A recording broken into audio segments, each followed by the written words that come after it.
aan die bedroefde familie.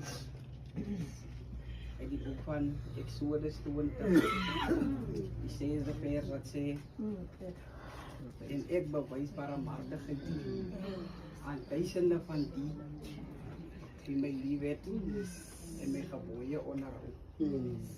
Nou, morgen doen die jong van Kalla se tyd, wat sy by die jeug aangekom het. En ek en Kalla het op dieselfde aan. Kyk nou. Presies dieselfde aan. Het ek en Kalla by die jeug aangekom. En ek en Kalla het op dieselfde aan. Het ons die jeug gelos. En tot weer kom haal word, dieselfde aan, het ons weer terug. Maar die boodskap wat gelees was, as 'n welbekende vers. Die Bybel sê,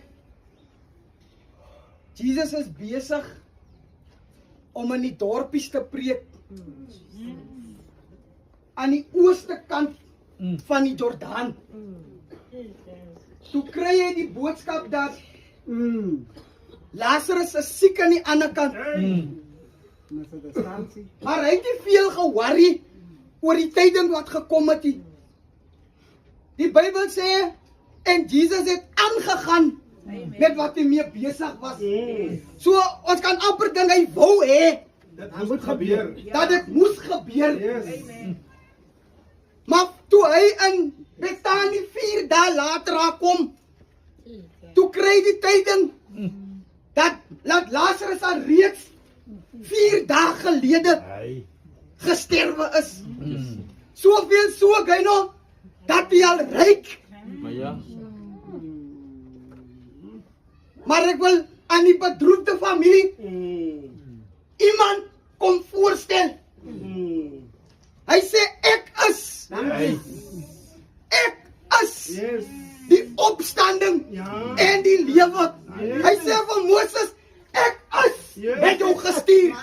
Hy sê, ek is die een wat jou uit Egypte uit slavernij uit gelei het. Ek wil aan die bedroefde familie wat ek is kom voorstel. Hy sê, ek is die weg, die waarheid.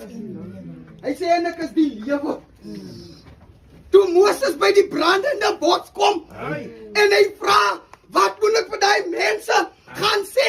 Hy sê, ek is wat ek is, het vir jou gestuur.